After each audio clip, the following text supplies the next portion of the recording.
بسم الله.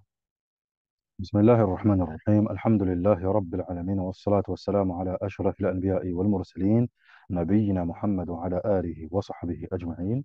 أما بعد. Nous poursuivons notre lecture des 40 hadiths de l'imam An-Nawawi, rahmatullahi alayhi, rahmatan wasi'a. Nous sommes arrivés au hadith 29, le hadith التاسع والعشرون, concernant les portes du bien, Abwab al-Khair ou Masalik al-Huda, et les chemins de la guidance. Donc, dans ce hadith, nous avons vu donc l'importance de celui-ci. On a vu donc dans ce qu'on pouvait retenir du hadith le grand intérêt porté par Mu'adh pour les bonnes œuvres. Et on a vu l'ensemble des Sahaba. Ce n'est pas exclusivement Mu'adh ibn Jabal, radhiyallahu anhu. Les œuvres qui sont un moyen d'entrer au paradis. On a vu également la conformité aux piliers de l'islam. Et là, on va aborder le petit 4 qui concerne les portes du bien ou les portes du paradis. Donc, qu'est-ce que nous disent les mashayikh dans l'explication des 40 hadiths, dans leur ouvrage Al-Wafi, commentaire des 40 hadiths, le Cheikh Mustafa Dib al-Boura et le Cheikh Muhyiddin Misto, hafidhahumallah, ils nous disent que le prophète sallallahu alayhi wa sallam montre à Mu'adh ibn Jabal radhiyallahu anhu que les actes surrogatoires, en sus de l'accomplissement des obligations, permettent de gagner l'amour d'Allah tabaraka wa ta'ala. Par ailleurs, le prophète sallallahu alayhi wa sallam rapporta les paroles suivantes de la part de son Seigneur. Donc le prophète sallallahu alayhi wa sallam rapporta ces paroles que je vais citer qui viennent d'Allah tabaraka wa ta'ala. Donc c'est un hadith qudsi. Il dit le prophète sallallahu alayhi wa sallam, Allah a dit, mon Seigneur ne s'est jamais rapproché de moi par une œuvre plus aimable à moi que par les obligations que je lui ai imposées. Mon serviteur ne cesse de se rapprocher de moi par les actes surérogatoires jusqu'à ce que je l'aime. Donc, parmi les portes du bien, parmi les portes du paradis, parmi les choses qui permettent d'obtenir l'amour d'Allah, tabaraka wa ta'ala, c'est quoi donc? C'est d'être constant dans les actes obligatoires, tamam, d'être constant dans les actes obligatoires, comme dans le hadith du prophète sallallahu alayhi wa sallam, hadith Abdullah ibn Mas'ud, radhiyallahu anhu, lorsqu'il dit, j'ai demandé au prophète sallallahu alayhi wa sallam quelle est l'œuvre la plus aimée auprès d'Allah. Il a répondu, as-salatu 'inda waqtiha, la prière dans son temps, lorsqu'elle est faite dans son temps. Donc ça rejoint le hadith Qudsi ici, où le prophète sallallahu alayhi wa sallam dit que Allah tabaraka wa ta'ala a dit, mon serviteur ne s'est jamais rapproché de moi par une œuvre plus aimable à moi que par les obligations que je lui ai imposées, tout simplement. Ensuite, en plus de cela, si la personne fait en plus des actes surérogatoires, qu'est-ce que nous dit Allah tabaraka wa ta'ala? Mon serviteur ne cesse de se rapprocher de moi par les actes surérogatoires jusqu'à ce que je l'aime. Donc, tout ceci sont des portes du bien, des portes qui mènent au paradis. Walhamdulillahi rabbil alamin. Les portes du bien et ses causes. Un, le jeûne est un bouclier. Le jeûne est un bouclier, comme cela a été mentionné dans le hadith. Il s'agit ici du jeûne volontaire et non celui du mois de Ramadan. Il constitue une protection contre le feu de l'enfer parce que le musulman s'abstient conformément aux prescriptions d'Allah tabaraka wa ta'ala des choses désirables, ce qui l'habitue à respecter les limites d'Allah et le rapproche de la piété consistant à se conformer aux prescriptions et s'éloigner des interdits. D'autre part, cette abstinence affaiblit l'emprise des passions sur l'homme. Il devient donc alors, par la vertu du jeûne, pieux et purifié de tout péché. Et na'am, as-sawmu junnah. Le jeûne est un bouclier, c'est une protection, comme l'a dit le prophète sallallahu alayhi wa sallam dans ce hadith même qu'on est en train d'expliquer, le hadith Mu'adh. On se rappelle le hadith du prophète sallallahu alayhi wa sallam qui dit que quiconque jeûne pour Allah, quiconque jeûne un jour pour Allah, tabaraka wa ta'ala, Allah l'éloigne du feu pendant 70 ans. Et d'autres hadiths encore qui montrent les mérites, barakallahu fikum, du jeûne. 2. L'aumône efface le péché. Il s'agit ici de l'aumône surrogatoire et non pas de l'impôt social purificateur az-zaka. Elle efface les petits péchés qui relèvent des droits d'Allah, tabaraka wa ta'ala, car les grands péchés ne peuvent être éliminés que par le repentir. Quant aux péchés relatifs aux droits des hommes, ils ne peuvent être absous qu'après l'agrément de la personne lésée. On avait vu ça ensemble, hein? Barakallahu fikum. Ça, c'est entre guillemets. L'agrément de la personne lésée, ce n'est pas dans l'absolu. On avait vu ça ensemble, alhamdulillah. طيب. Dans un hadith rapporté par At-Tirmidhi et Ibn Hibban, rahmatullahi alayhima, d'après Anas radhiyallahu anhu, le prophète sallallahu alayhi wa sallam a dit l'aumône as-sadaqa éteint la colère d'Allah tabaraka wa ta'ala et évite à son auteur de mourir dans un mauvais état. L'effacement des fautes accroît l'espoir, illumine le cœur et purifie les actes. C'est ainsi que l'aumône ouvre la porte toute large aux autres bonnes œuvres. Petit 3, la prière nocturne. Il s'agit de la prière surrogatoire accomplie pendant la nuit. Les versets et les hadiths soulignant l'importance de cette prière sont nombreux. C'est pour cette raison que le prophète sallallahu alayhi wa sallam a cité le verset. Leur côté fuit les lits. Ils invoquent leur Seigneur par crainte et par convoitise et dépensent de ce que nous leur avons octroyé. Ça, c'est dans Surati As-Sajda, la prostration 32, lequel souligne à la fois l'intérêt de la prière de la nuit et de l'aumône, toujours à propos de la prière de la nuit. Dans le verset encore, les gens pieux sont dans des jardins et des sources, prenant ce que leur a donné leur Seigneur. Ils étaient avant cela bienfaiteurs. Ils ne goûtaient au sommeil qu'une partie de la nuit. Ils imploraient l'absolution d'Allah aux dernières heures de la nuit. وبالأسحار هم يستغفرون, comme dit dans le Coran, même surati al-Dhariyat. Et ils imploraient l'absolution d'Allah aux dernières heures de la nuit.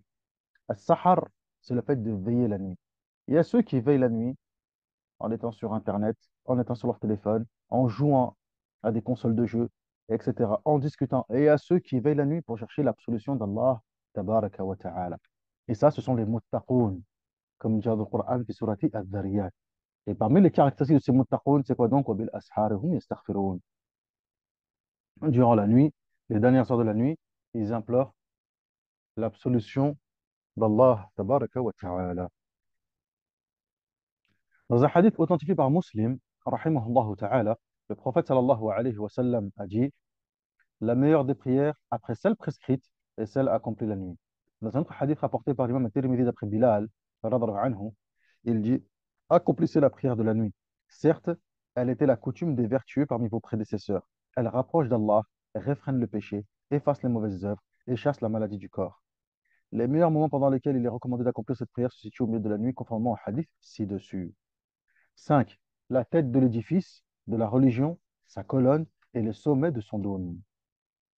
Il semble que le prophète sallallahu alayhi wa sallam, en sa qualité d'éducateur, ait vu dans les yeux de Mu'adh ibn Jabal radhiyallahu anhu, sa volonté d'accroître ses connaissances. Aussi, lui a-t-il donné d'autres enseignements en usant de comparaisons et d'exemples.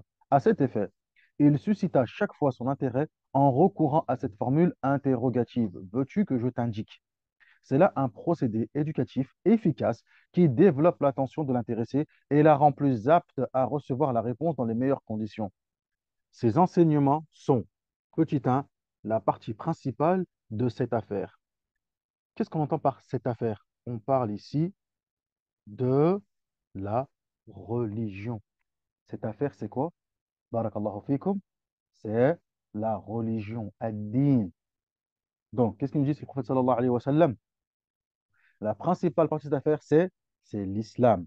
Mais ici, dans son sens littéral, à savoir la soumission délibérée et volontaire à Allah, tabaraka wa ta'ala. Al-istislamu lillah bit-tawhid wa l'inqiyad lahu bit-ta'a.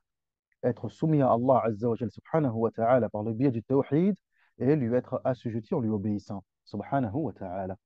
Ce passage a été expliqué dans le hadith de Mu'adh, radhiyallahu anhu, rapporté par l'imam Ahmed, rahmatullah alayhi, rahmatan wasi'a, lorsqu'il dit l'élément capital de ceci, c'est d'attester qu'il n'y a point de divinité digne d'adoration si ce n'est Allah, l'unique sans associé, et que Muhammad sallallahu alayhi wa sallam est son serviteur et envoyé. Autrement dit, la pierre angulaire de cette religion est l'ensemble de ces deux témoignages. Celui qui ne les admet pas aussi bien intérieurement qu'extérieurement n'est pas un musulman. D'autres dirent que l'élément essentiel de la religion révélée au prophète sallallahu alayhi wa sallam, c'est les cinq piliers. Deux, la colonne, c'est la prière. وعموده الصلاة. العمود, c'est la colonne, c'est le pilier principal sur lequel va se reposer toute chose. العمود. قال وعموده الصلاة. Sa colonne, la colonne, c'est la prière. La prière est le socle de l'islam, le pilier qui maintient, élève la religion et la rend visible. De plus, elle rapproche son auteur d'Allah tabaraka wa ta'ala et renforce le lien entre lui, faible créature, et son Seigneur, l'indulgent par excellence, le tout miséricordieux. Tayyib, Jamil. Quand on voit ces hadiths, quand on voit tous ces éléments ensemble réunis, donc pas les hadiths un par un, mais lorsqu'on les prend tous dans leur ensemble, on voit encore une fois, et ça on l'a déjà évoqué, on l'a déjà dit, mais on voit encore une fois, barakallahu fikum, l'importance de la salat fil islam. L'importance.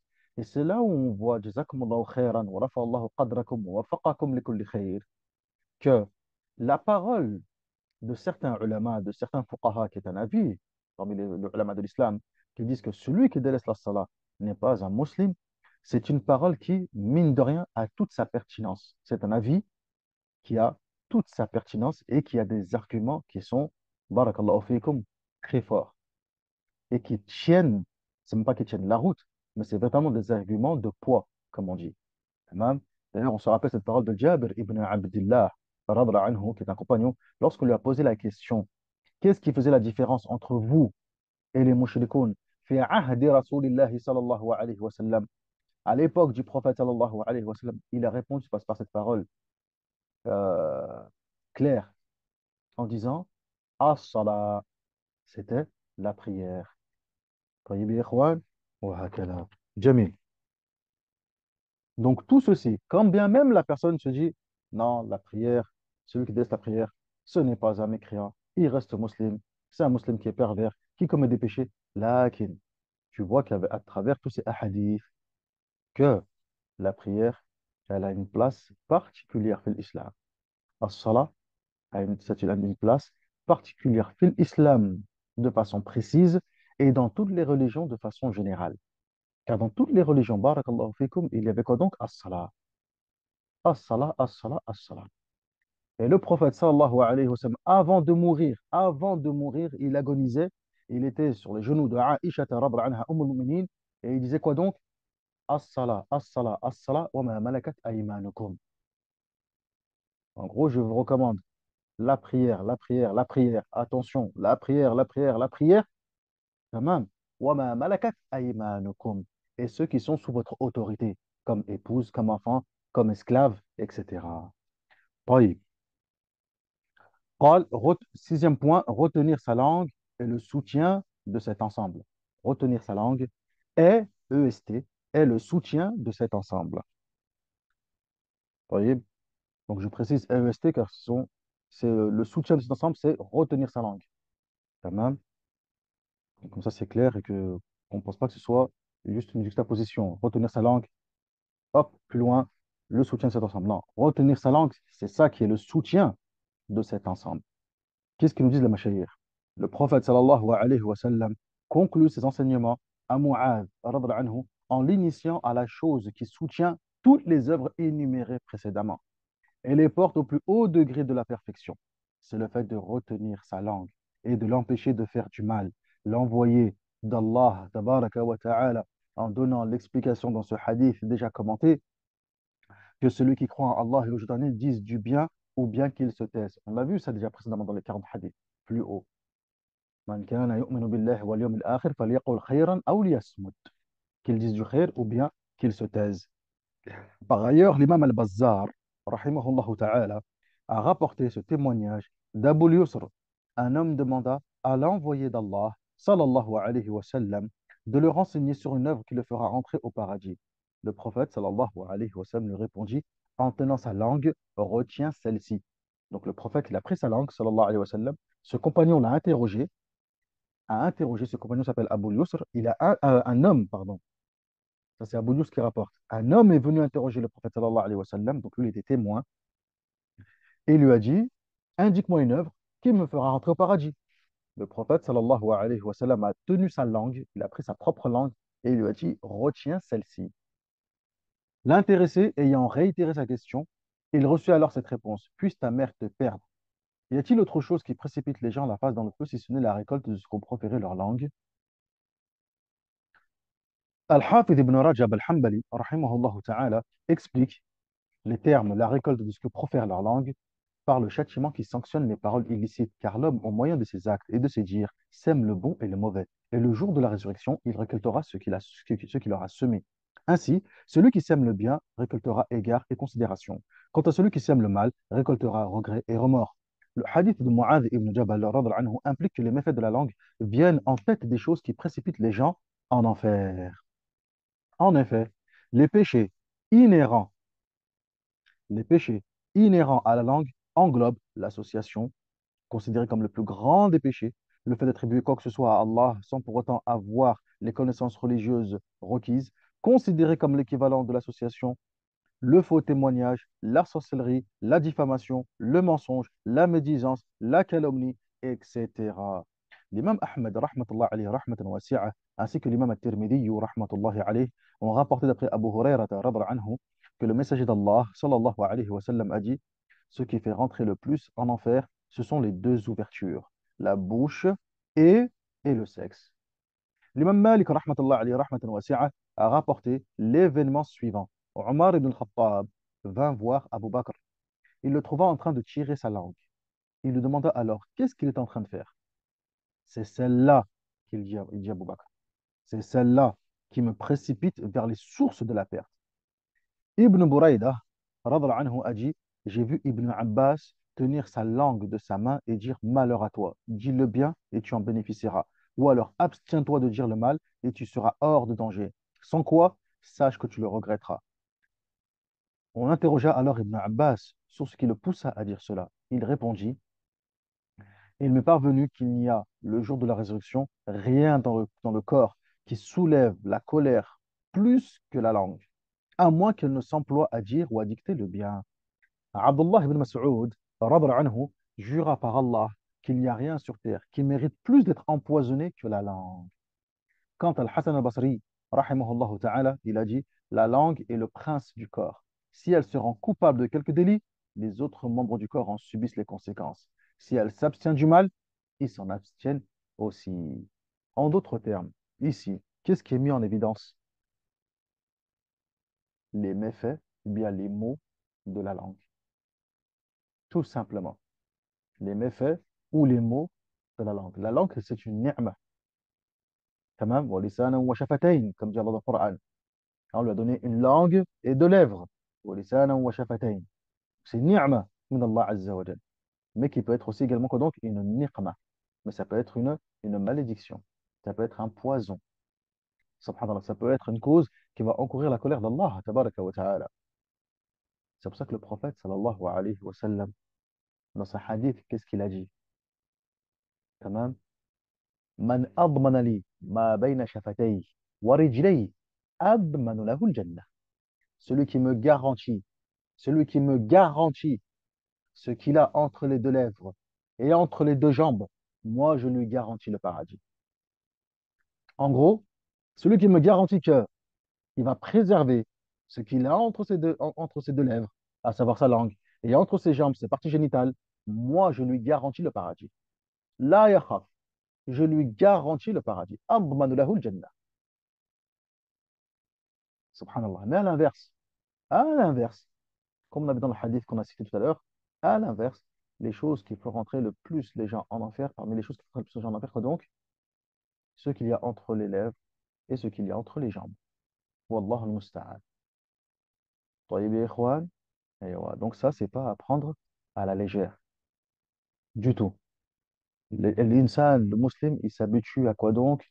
À ce que sa langue ne cesse de faire du dhikr. Dhikr Allah Azza wa Jalla, wa dhakirun Allah kathiran wa dhakirat, comme dit Allah dans le Coran.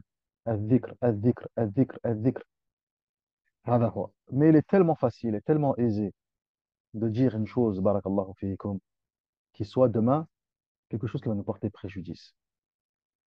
C'est la raison pour laquelle c'est l'une des causes qui peut le rentrer plus de gens en enfer. Tellement facile. Le mauvais soupçon, la diffamation, la calomnie, le mensonge, le faux serment, le shirk, les bid'a, les ceci, les cela, les accusations, etc., etc., etc., etc., etc.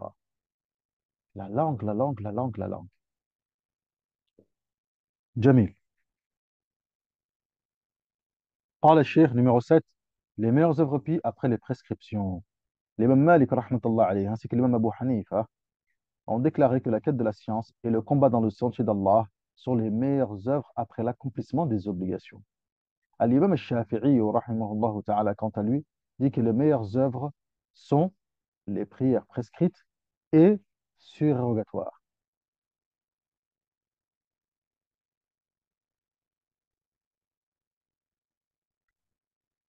Alors, alors peut-être que l'imam Shafi'i, rahmatullah alayhi, il a plusieurs paroles, parce qu'ici, l'imam Abu Hanifa, donc l'imam Malik, ils disent que la quête de la science et le combat dans le sud d'Allah sont les meilleures œuvres après l'accomplissement des obligations.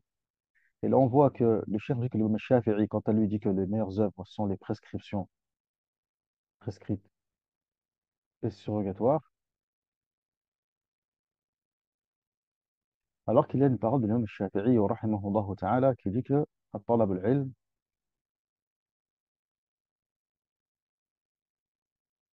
est meilleur que les prières surrogatoires et que le djihad fi sabilillah. À moins que c'est moi qui confonds. Wallahu ta'ala alam. Je regarderai ça, Inch'Allah tabaraka wa ta'ala. Quoi qu'il en soit, le message d'Allah sallallahu alayhi wa sallam fait interroger plusieurs fois sur la meilleure œuvre. Tantôt, il fait savoir que c'était le combat dans le sens d'Allah. Tantôt, il dit que c'était l'accomplissement de la prière à son heure prescrite. Tantôt, il répliqua que c'était la piété filiale. Ces réponses différentes s'expliquent par la diversité des situations, des questionneurs et des contextes. Grand 3. Utilité du hadith.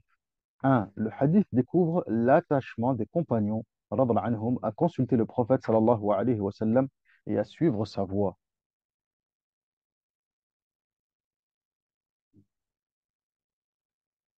Jamil. Il montre aussi que le prophète sallallahu alayhi wa sallam se souciait de donner des enseignements efficients à ses compagnons. De plus, il explique que l'accomplissement des 5 obligations doit venir en premier lieu, car elles sont la cause fondamentale de l'accès au paradis et de l'éloignement des affres de l'enfer. 2. Il révèle également que le mérite du combat dans le sentier d'Allah, qui sauvegarde l'islam et élève la parole d'Allah tabaraka wa ta'ala au-dessus de tout. 3. Il indique enfin que l'homme rendra compte de ses paroles. Ces dernières peuvent avoir des conséquences néfastes et peuvent lui valoir l'enfer. Qu'Allah nous en préserve. Fin de l'explication de ce hadith. Le cheikh Hafid al-Nawawi rahimahullah ta'ala passe ensuite au hadith numéro 30. Le 30e hadith. قال الحافظ أبو زكريا النووي رحمة الله عليه رحمة واسعة: الحديث الثلاثون حدود الله تعالى وحرماته. Les limites d'Allah tabaraka wa ta'ala et ses interdits. عن أبي ثعلبة الخشني جرثوم ابن ناشب رضي الله عنه عن رسول الله صلى الله عليه وسلم قال: إن الله تعالى فرض فرائض فلا تضيعوها، وحد حدودا فلا تعتدوها، وحرم أشياء فلا تنتهكوها، وسكت عن أشياء رحمة لكم غير نسيان فلا تبحثوا عنها. حديث حسن رواه الدارقطني وغيره. Donc, d'après Abu Tha'laba al-Khushani, Jurthum ibn Nashib, radra anhu, rapporte que le prophète sallallahu alayhi wa sallam a dit: Allah tabaraka wa ta'ala a prescrit des obligations, ne les négligez pas. Il a établi des limites, ne les outrepassez pas. Il a interdit certaines choses, ne les transgressez pas. Il s'est tu au sujet de certaines choses par miséricorde et non pas et non par oubli ou omission. Ne cherchez pas à les connaître. Hadith bon, rapporté par Ad-Daraqutni ainsi que par d'autres traditionnistes. Commentaire et explication de ce hadith.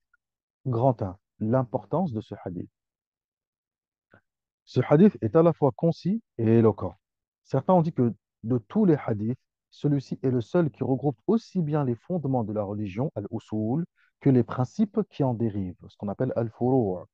Le prophète sallallahu alayhi wa sallam a divisé les règles, ahkam divines, en 4 catégories. Les obligations, al-fara'id, les interdits, al-muharramat, les limites, al-hudud, et les choses sur lesquelles on se situe, al-maskout an.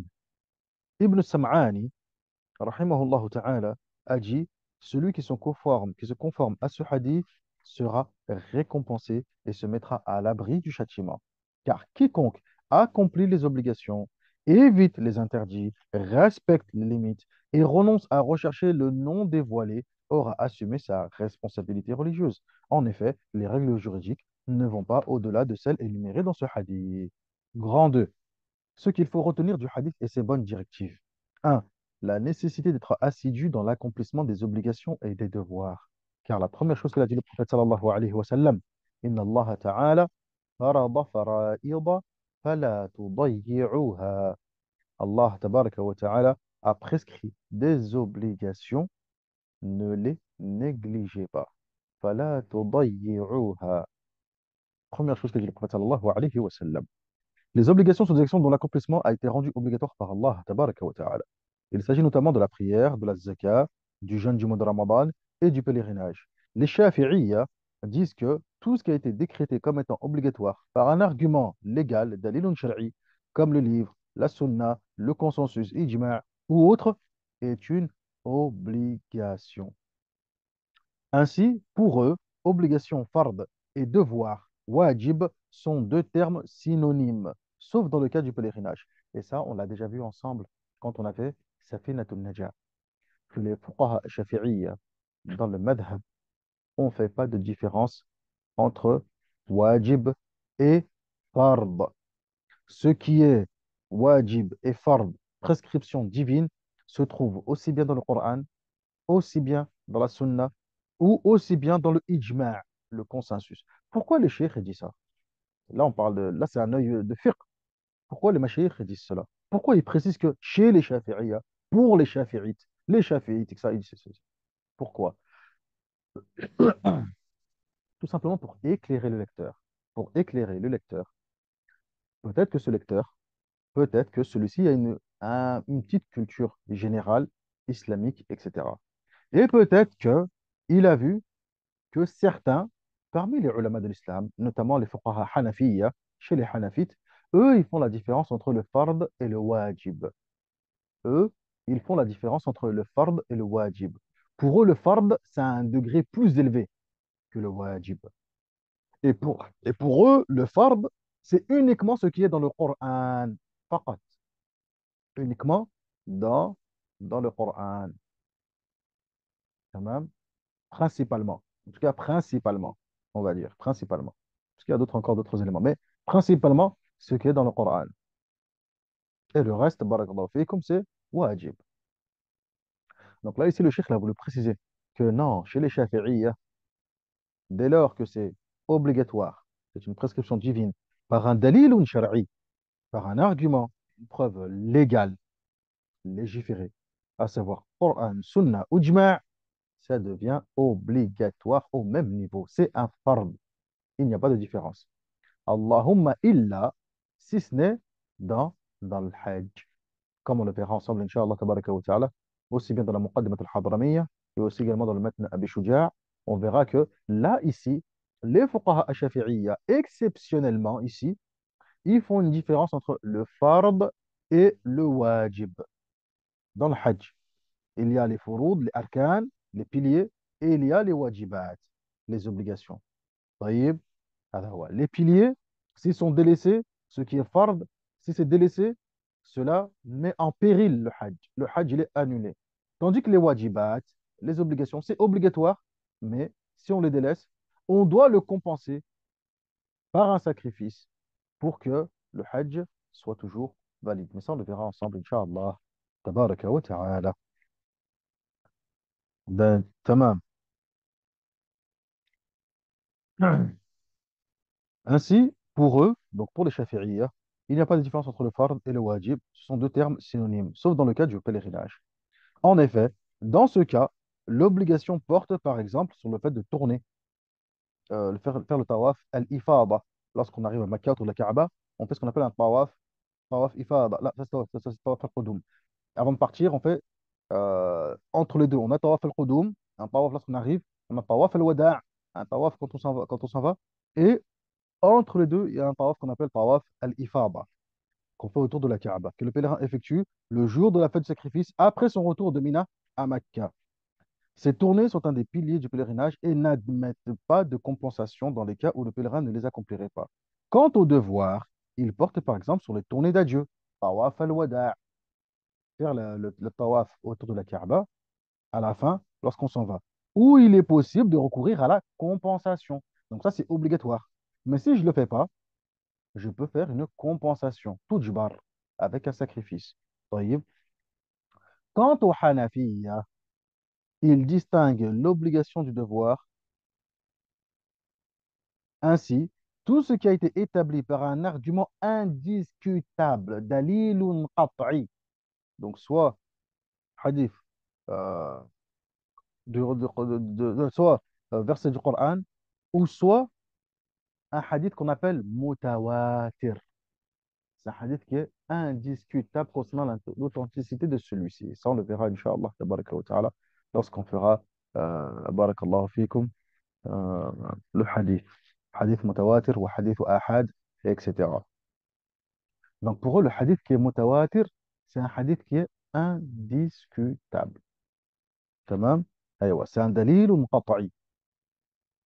Donc pour eux, tout ça, donc c'est obligatoire comme la prière, comme la zakat, etc. Et tout ce qui a été attesté par un argument conjectural, dalilun dhanni, où ici on a on va dire, une forte supposition, une grosse probabilité, on est presque, on est convaincu même que le hadith il est authentique, tamam, mais ce n'est pas indiscutable. Là ici, eux vont dire non, là ici c'est wajib, mais c'est pas fard. C'est-à-dire résultant du raisonnement analogique ou ayant été établi par l'information traditionnelle rapportée par une seule personne. Khabar al-wahid.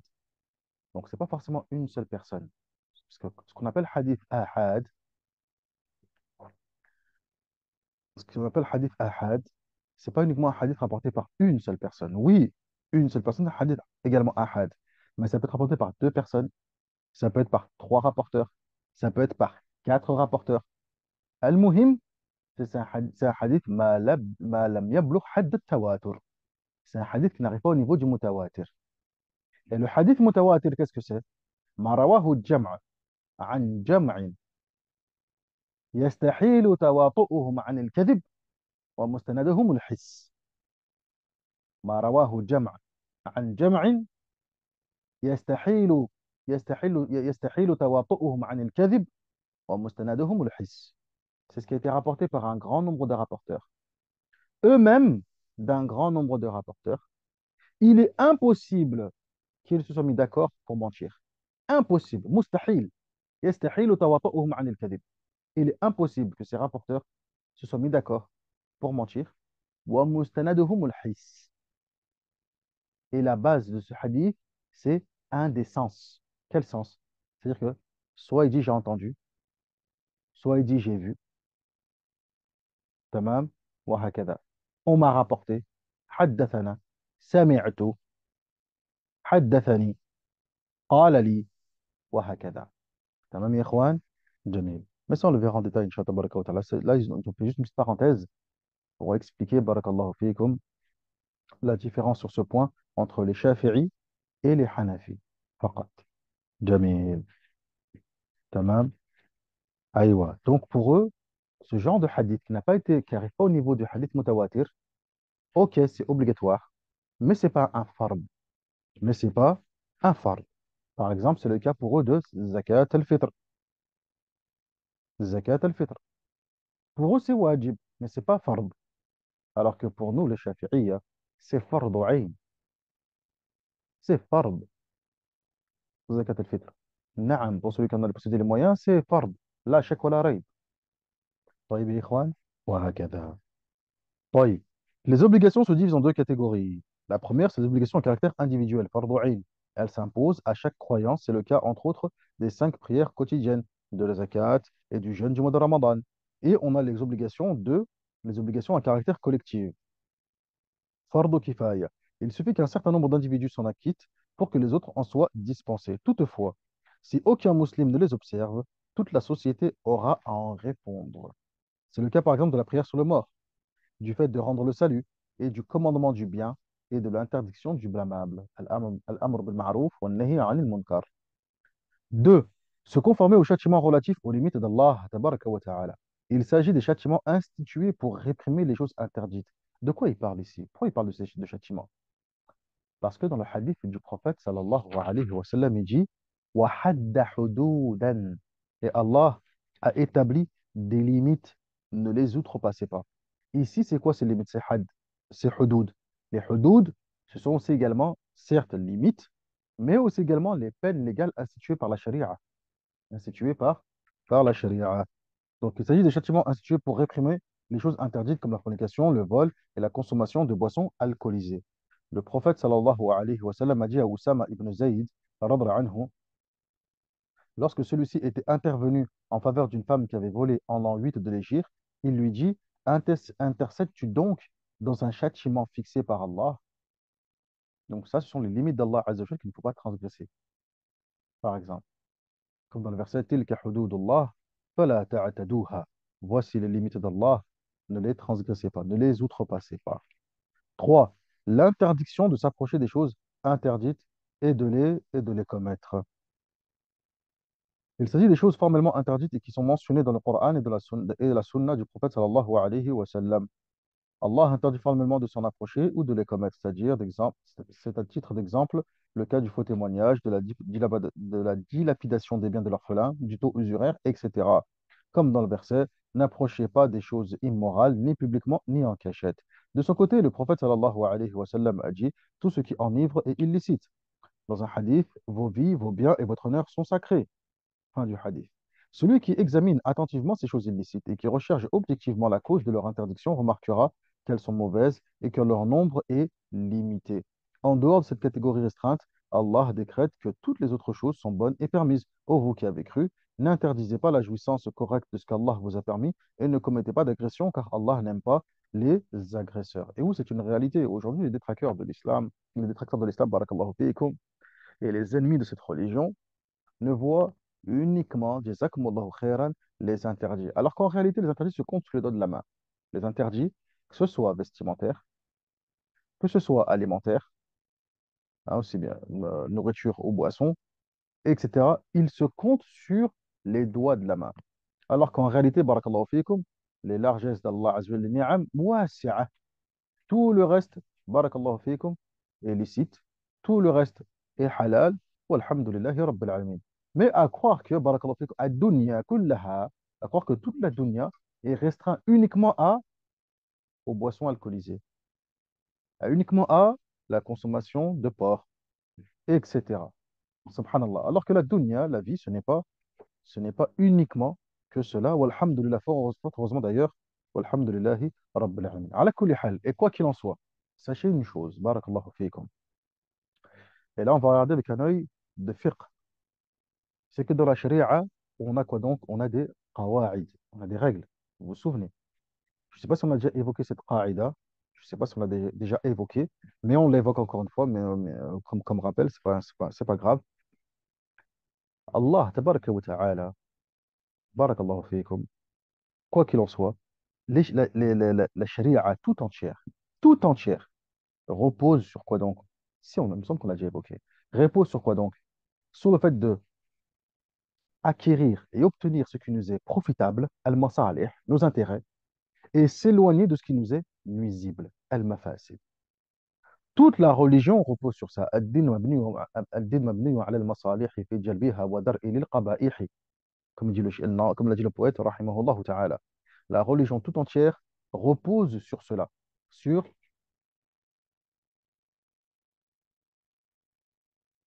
sur le fait de s'acquérir ce qui nous est profitable et bénéfique et s'éloigner de ce qui nous est, de ce qui nous est nuisible, al-mafasid. تمام. D'ailleurs, Al-Izz ibn Abd salam al-Shafi'i, al-Sulami, rahmatullah alayhi, rahmatan wasi'a, dans son livre Al-Qawa'id al-Ahkam al-Kubra, qu'est-ce qu'il nous dit? Il nous dit que en réalité, la religion tout entière tourne autour d'une seule règle, se, se procurer ce qui nous est bénéfique. Parce qu'en fait, s'éloigner de ce qui nous est nuisible, en soi, c'est quoi donc? On revient à un bénéfice. Tamam. Après, l'imam As-Suyuti dit que, rahimahullah ta'ala, que na'am, mais ça revient aussi également à s'éloigner de ce qui nous est. Bref, al-muhim. Euh, L'un n'empêche pas l'autre. On a compris ce que veulent dire les mashayikh et les ulama en cela. Mais voilà. Autre règle, ça on l'avait déjà cité, on l'avait déjà vu ensemble, alhamdoulilah. Mais la seconde règle, c'est quoi? C'est que rien n'a été ordonné dans la charia, rien n'a été prescrit et ordonné dans la charia sans que cela soit un bénéfice absolu ou bien ou bien, ou bien, même s'il y a des méfaits, mais le bénéfice, il est plus grand. Donc, imma maslahatun khalisa ou maslahatun rajiha. Donc, soit c'est un bien absolu, ce sont des bénéfices à l'absolu, barakallahu fikum, comme la salat, etc., ila akhirih, taïb, ou soit, même s'il y a un quelconque mal, mais le bienfait il est plus grand, comme le djihad, comme le combat, مثلا, كتب عليكم القتال وهو كره لكم, tamam. Et vous avez été prescrit le combat alors que c'est quelque chose que vous détestez. Parce que c'est dur le combat. Il y a des morts, il y a des pertes. On laisse derrière nous femmes et enfants, etc. Mais la maslaha elle est plus grande. Lakin al maslaha rajiha. Les bienfaits ils sont plus grands. Et à l'inverse, c'est pareil pour le haram. Tout ce qui a été interdit, soit parce que, barakallahu fikum, c'est une interdiction, ce sont des méfaits à l'absolu, des méfaits purs et simples, comme le meurtre, mathalan, barakallahu fikum, ou soit le méfait, il est plus grand, ou bien les méfaits sont plus grands. Comme dans les jeux de hasard, dans le jeu de hasard, et pour l'alcool, il dit quoi dans le verset? Wa ithmuhuma akbar. Mais leurs péchés, leurs méfaits, ils sont plus grands. Tamam. Mais leurs péchés, leurs méfaits, ils sont plus grands. Parce que plus il y a des bienfaits pour les gens. Il y a des bienfaits, il y a des bénéfices. Et les ulama, ils ont expliqué, ils ont dit, c'est vrai, dans l'alcool, il peut y avoir des bienfaits. Comme à l'époque, le fait, le commerce, la vente, l'achat, etc. Et, l'akhri. Et puis à l'époque de la jahiliya, lorsqu'ils étaient alcoolisés, lorsqu'ils étaient ivres, les Arabes faisaient des paris, tout, etc. Et ils disaient, bah voilà, dans un pari, parfois ils pariaient ce que la personne qui perdait, eh ben, elle devait donner tous ses biens à des pauvres, etc. Donc il y a des manafir. Il y avait des bienfaits, mais les méfaits, c'était plus grand. ولكن إثمهما أكبر من نفعهما. طيب جميل. Donc ça, c'est également donc une qaïda par rapport aux obligations et aux interdits.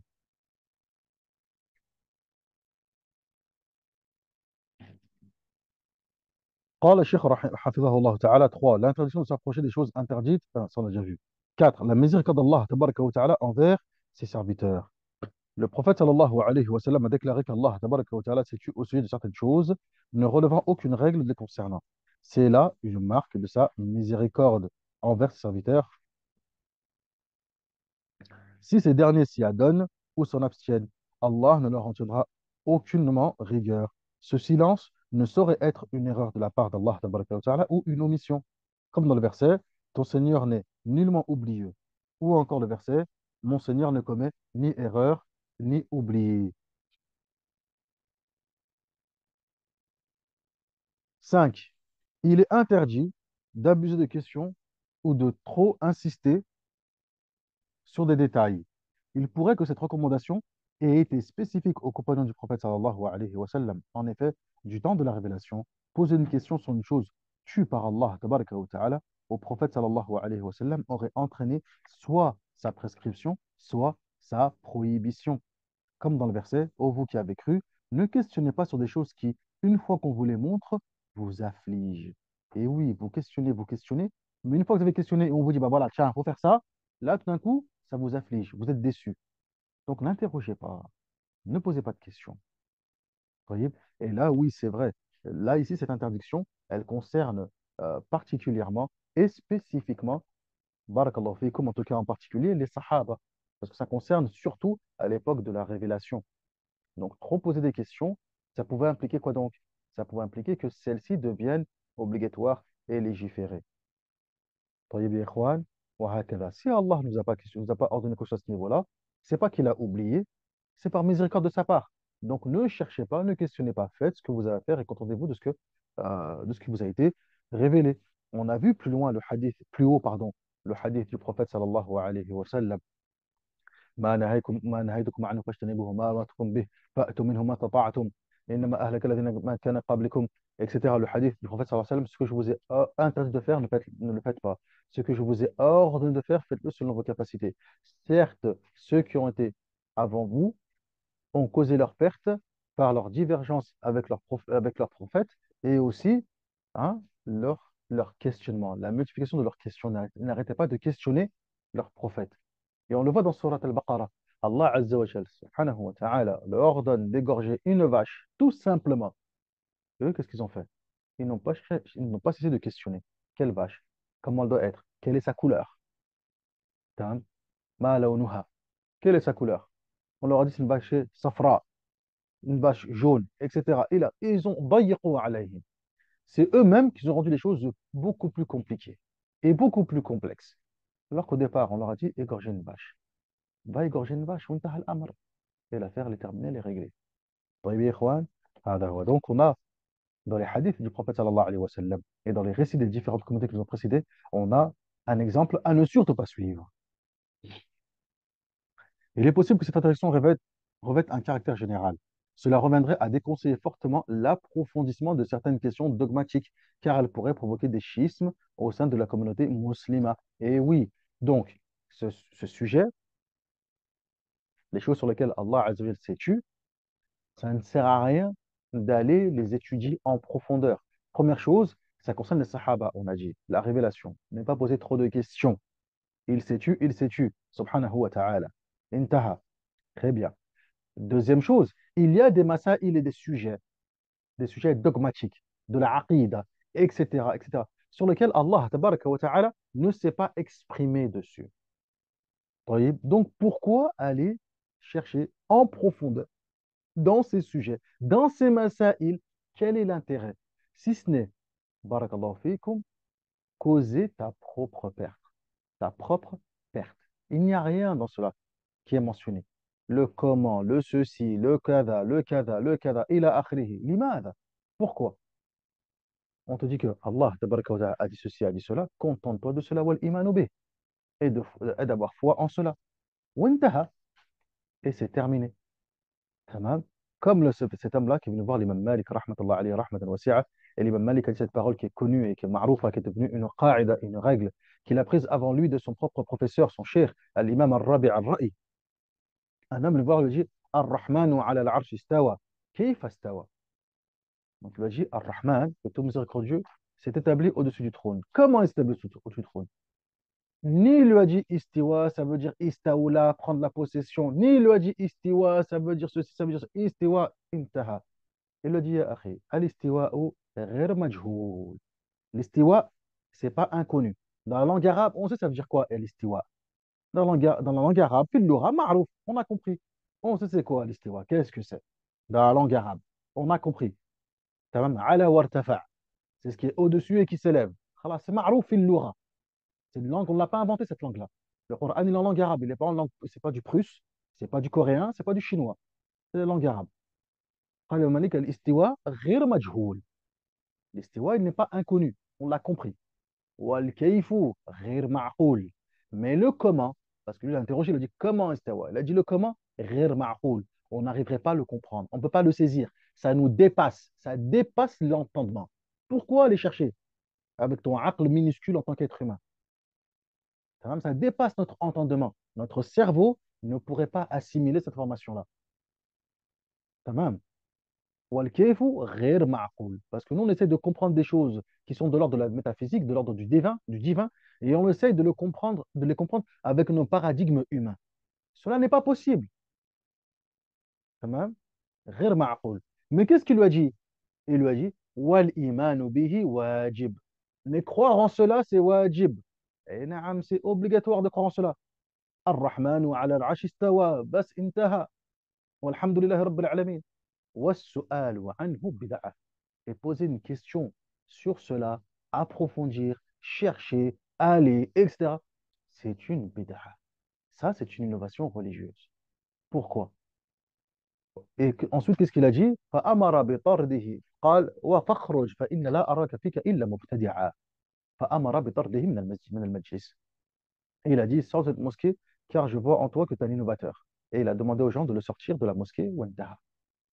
طيب يا إخوان، هذا هو. C'est ce que veut expliquer les mashayikh. Il y a des questions dogmatiques. Ça ne sert à rien d'aller dans l'approfondissement de celle-ci, etc. Et l'akhri, car elle pourrait provoquer des schismes, des divisions au sein de la communauté musulmane. Le prophète sallallahu alayhi wa sallam a dit à ce sujet, ne m'interrogez pas au sujet des choses sur lesquelles je me suis tué. Ceux qui étaient avant vous n'ont péri qu'à cause de leurs nombreuses questions et de leur désaccord avec leur prophète. Il a dit aussi, malheur aux rigoristes. Halaka al-mutanatti'un. Malheur aux rigoristes, c'est-à-dire ceux qui se focalisent sur ce qui ne leur est, sur ce qui ne leur serait d'aucune utilité. Abdullah ibn Mas'ud a dit, ne soyez pas rigoristes, prenez garde à la tendance qui consiste à vouloir approfondir les questions au-delà de leurs limites et conformez-vous à l'attitude médiane, celle adoptée par les compagnons. Telle fut d'ailleurs l'attitude adoptée par les compagnons du prophète sallallahu alayhi wa sallam. Ainsi, cela leur faisait plaisir qu'un bédouin interroge le prophète sallallahu alayhi wa sallam, car cela leur donne l'occasion d'écouter et d'assimiler les réponses de ce dernier. Et naam, les sahaba, barakallahu fikum, est-ce que les sahaba rentraient dans des sujets avec des rhétoriques telles comme on l'entend aujourd'hui, avec toutes ces monaqashat, etc. Et là, les choses elles étaient simples. Elles étaient simples, wadiha, claires. Tamam. Et lorsque les gens ont commencé à rentrer dans le jadal, dans les débats, dans la recherche de sujets, etc., approfondir des sujets qui n'avaient pas besoin, pas lieu d'être approfondis, c'est là qu'on est rentré dans quoi donc? Dans les schismes, dans les divisions, dans les bid'a et dans les sectes ou les firaq, etc. طيب يا إخوان وهكذا. Mais tout a commencé comme cela. Tout a commencé comme cela. Et c'est arrivé, c'est pas l'époque des Sahaba, enfin dans le sens où c'est pas l'époque des Sahaba avec le prophète sallallahu alayhi wa sallam, mais c'est arrivé après la mort du prophète sallallahu alayhi wa sallam, avec les Sahaba, même avec les Sirar Sahaba, avec les plus jeunes parmi les Sahaba. C'est à l'époque des Tabi'in que c'est là où ça a commencé. Ce genre de questions bizarres sur le destin, sur le qadar, sur le Jannah wal Nar, le paradis et l'enfer, etc. Sur, barakallahu fikum, celui qui a commis les grands péchés. Est-ce que c'est un mécréant ou c'est un musulman? Hein, avec les premiers Mu'tazila. Barakallahu fikum, al-manzila bain al-manzilatayn. Hein, euh, Wasil ibn Ata ou Amr ibn Ubayd, طيب, qui étaient des élèves d'Al-Hassan al-Basri, rahmahullah ta'ala, ou encore Ma'bad al-Juhani, al-Qadari, etc. Et ça, on était encore à l'époque des Sahaba. Abdullah ibn Omar, il était présent, etc. Radallahu anhu, radallahu anhuma, ila akhirihi. طيب. Donc là, on a commencé à vouloir poser des questions qu'on n'avait pas à se poser. Il y a le qadar, il y a le qadar. Pourquoi aller plus loin? Il y a le jannah et le nar. Pourquoi on va aller plus loin? etc. Jamil. قال الشيخ حفظه الله تعالى. Les questions relevant de l'invisible, al-ghaib, et des choses auxquelles il faut croire font partie de ce qu'il ne faut pas chercher à approfondir, car cela pourrait engendrer la perplexité et le doute, voire le déni. Ibn Ishaq, rahimahullah ta'ala, a dit, il n'est pas permis de réfléchir sur l'essence du Créateur, ni sur celle des créatures, en dehors de ce que nous connaissons. Ainsi, à partir de ce verset, il n'est rien qui ne chante sa louange, mais vous ne comprenez pas leur déclamation. Qu'est-ce qu'on peut comprendre? L'on pourrait en arriver à s'interroger sur la manière dont la matière inerte peut célébrer la gloire d'Allah Azza wa Jalla. Tout glorifie Allah tabaraka wa ta'ala. C'est le verset. Est-ce que ça veut dire qu'il faut s'interroger sur la façon dont la pierre, dont les arbres, dont les animaux, dont la poussière, le sable, etc., comment ils font pour le tasbih? Ça à quoi de méditer là-dessus? Ça à quoi de chercher? Et on te dit, sami'ana wa ata'ana. غفرانك ربنا وإليك المصير. انتهى. Allah nous a appris qu'effectivement tout dans l'univers chante sa louange. Concernant le comment de la chose, Allah fait ce qu'il veut et comme il veut. هذا هو. C'est tout. Par contre, le kaif, on ne nous a pas informé sur le comment, sur le kaif, al-kayfiyya. On ne nous a pas informé là-dessus. Le kayfiyya, dès lors que on ne nous a pas informé, ça ne nous concerne pas. Cela ne nous regarde pas. Et on n'a pas à s'interroger sur cela. ما تقف ما ليس لك به علم. Ne cherche pas à comprendre ou ne cherche pas des choses sur lesquelles tu n'as aucune science. Intaha. Jamil. Le prophète sallallahu alayhi wa sallam dit dans un hadith authentique par Al-Bukhari, Al-Shaytan s'approche de l'un de vous et lui dit, qui a créé ceci? Et qui a créé cela? Il va jusqu'à lui demander, qui a créé ton Seigneur? Si Shaytan assaille l'un de vous par ces questions, qu'il demande refuge à Allah et qu'il cesse d'y penser. Il dit également dans un hadith authentique par Muslim, les gens ne cesseront de s'interroger jusqu'à ce qu'on leur dise Allah a créé les créatures, mais lui, qui l'a créé, que celui qui est envahi par de telles suggestions dise, je crois en Allah. C'est exactement la même chose pour tout le reste. C'est exactement la même chose pour toi, même pour les attributs d'Allah Azza wa subhanahu wa ta'ala, c'est exactement la même chose. Allah, il dit ceci, il dit cela. Et là, on t'interroge, Shaitan, il vient. Ouais, mais comment? Oui, mais.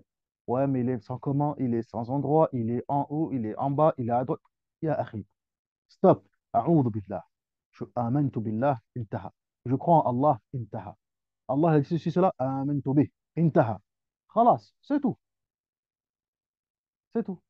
Sans aller dans des histoires de ceci, de cela, de meni, de men.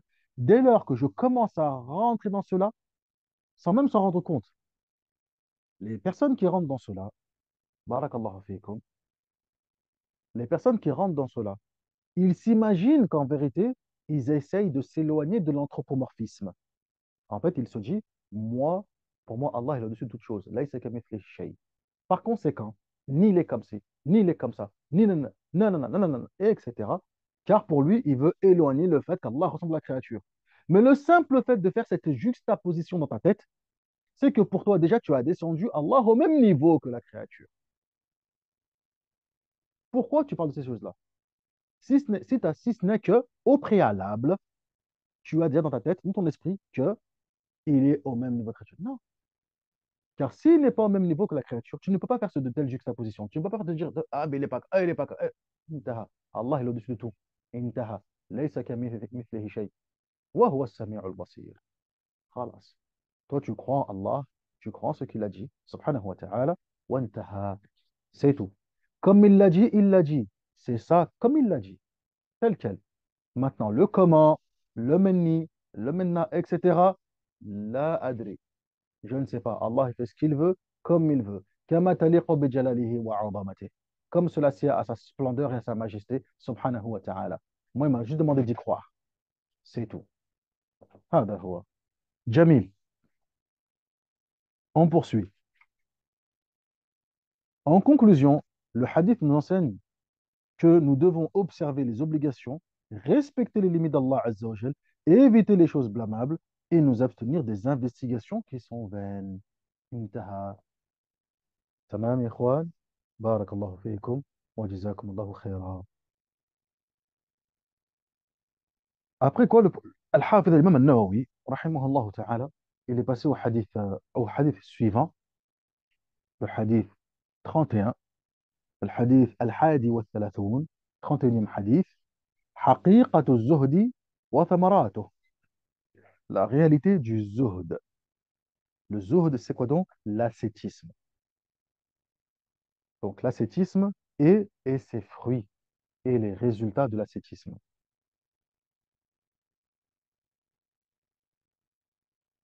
قال الحافظ النووي رحمه الله تعالى عن أبي العباس سهل بن سعد الساعدي رضي الله عنه قال جاء رجل إلى النبي صلى الله عليه وسلم فقال يا رسول الله دلني على عمل إذا عملته أحبني الله وأحبني الناس فقال ازهد في الدنيا يحبك الله وازهد فيما عند الناس يحبك الناس. حديث حسن ورواه ابن ماجه وغيره بأسانيد حسنة. هذا حديث عظيم.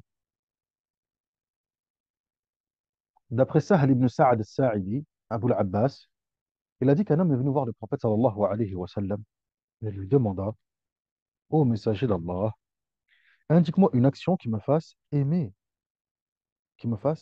d'Allah et des hommes. Si je fais cette action, Allah et les hommes ils vont m'aimer. Le prophète sallallahu alayhi wa sallam lui répondit, renonce au bas monde. Uzhud fi dunya. Sois ascète dans ce bas monde. Yuhibbuka Allah. Et Allah t'aimera. Ne convoite pas les biens des gens, et ceux-ci t'aimeront. Wa uzhud fima 'inda an-nas, yuhibbuka an-nas. Commentaire et explication de ce hadith.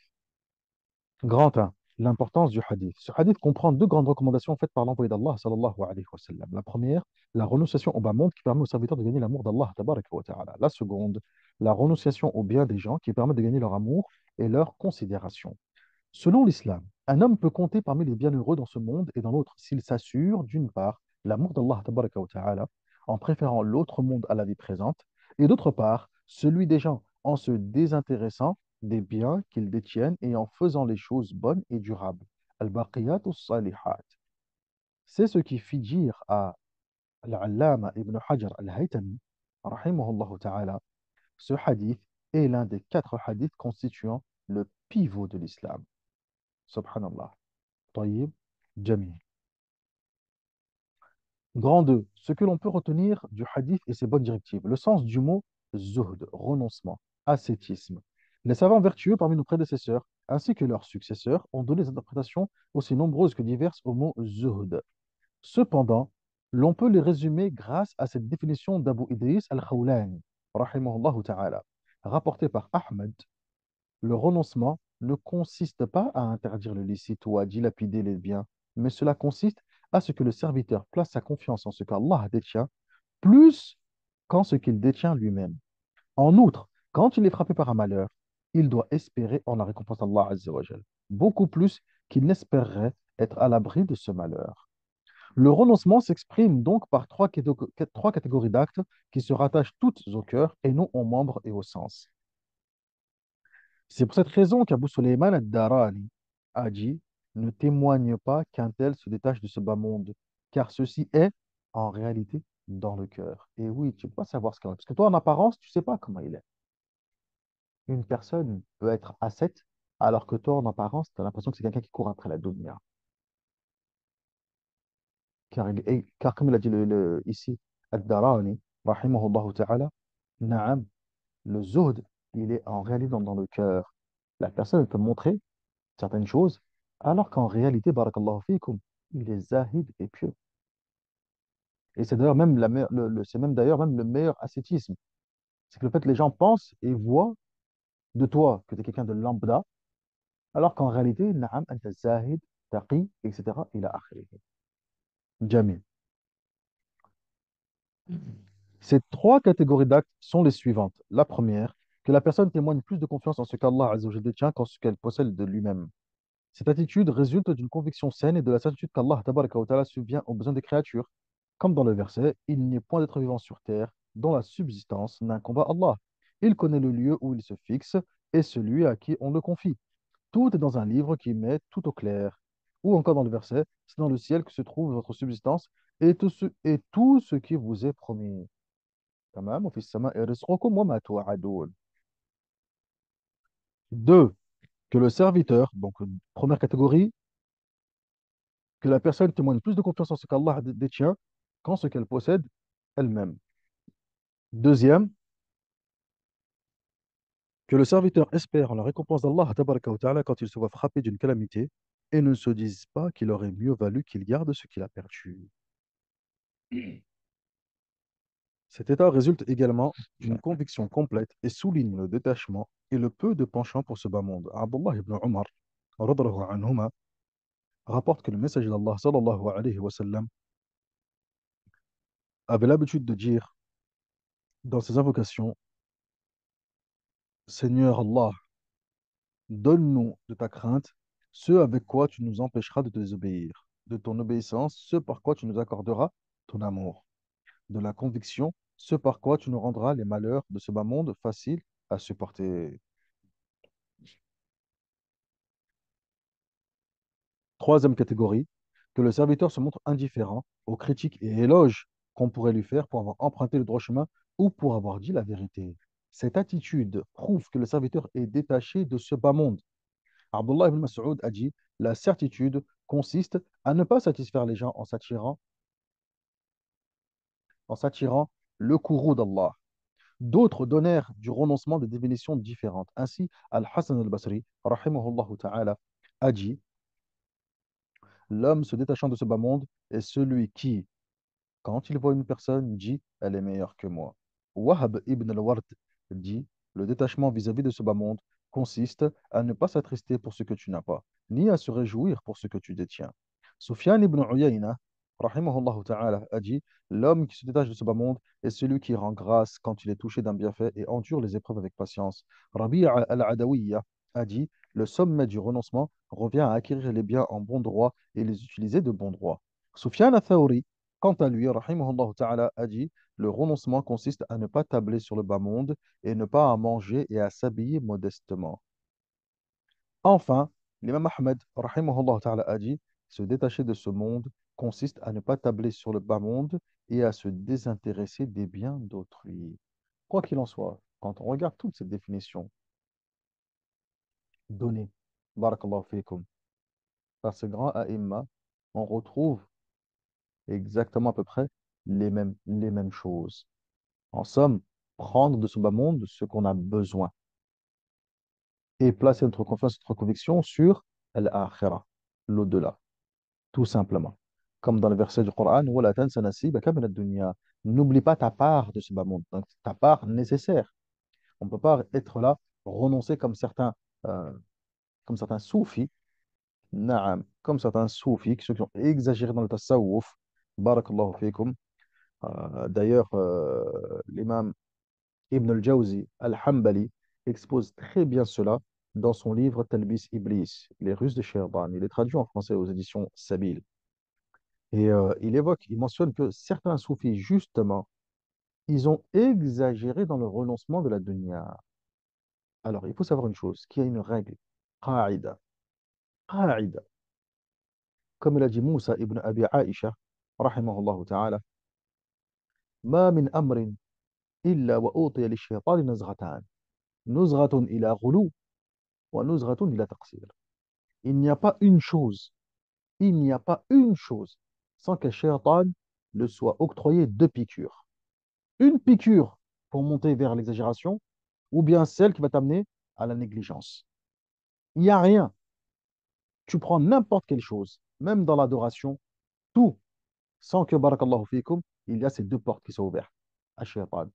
Soit il va essayer de te pousser vers l'exagération et ainsi te causer ta perte par cela, soit te pousser vers la négligence. Tout, tout, tout, tout, que ce soit dans l'aqidah, dans l'adoration, dans les choses de la dunya, etc. Et dans l'ascétisme, na'am, il y a des personnes qui sont allées dans l'exagération, à tel point où ces derniers, eh ben, ils restaient là, sans travailler, sans faire quoi que ce soit, habillés comme, barakallahu fi, comme des vagabonds, des va-nu-pieds, etc., ila akhiri, alors qu'ils pourraient s'habiller décemment et convenablement. Taïb. Mais voilà, sous prétexte d'ascétisme. Ça, ce n'est pas du zuhud. Ça, ce n'est pas du zuhd. Zuhd, c'est on prend de la dunya ce qu'on a besoin, ce qui est nécessaire. Voilà, tansa nasibaka min ad-dunya. Mais derrière, il faut faire les asbab. Ce n'est pas du zuhd de dire je ne vais pas travailler, je reste là et mon risque, c'est Allah qui me le donne. Là, ya akhi. Là, ya akhi. Le risque, naam, c'est Allah qui le donne. Wa anta tuqaddim al-asbab. Mais toi, tu mets aussi également les causes de la recherche de la subsistance. Tamam. Comme le faisait le plus grand et le meilleur des ascètes, le prophète Mohammed sallallahu alayhi wa sallam. Subhanallah. طيب يا إخوان وهكذا جميل.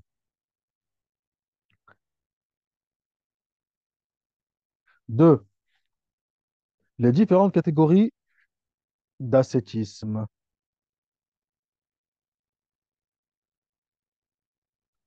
On va s'arrêter là, Inch'Allah, tabaraka wa ta'ala. On va s'arrêter là et on verra ça demain, bi'idhnillahi azza wa jal. Naam, les différentes catégories d'ascétisme. On s'était arrêté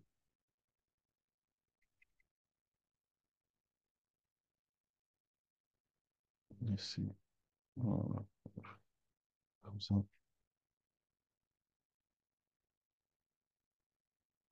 جيد. نكتفي بهذا. On va s'arrêter là, Inch'Allah, tabaraka wa ta'ala. Et on poursuivra demain à la même heure avec la suite de l'explication de ce hadith et la suite des hadiths de l'imam An-Nawawi rahimahullah ta'ala. On a déjà vu le deux tiers du livre et il ne nous reste plus que une dizaine de hadiths avant de terminer celui-ci. Walhamdulillahi rabbil alamin. Wa sallallahu ala nabiyyina Muhammad wa ala alihi wa sahbihi ajma'in. Subhanaka Allahumma wa bihamdik. Ashhadu an la ilaha illa ant. أستغفرك وأتوب إليك. والسلام عليكم ورحمة الله وبركاته.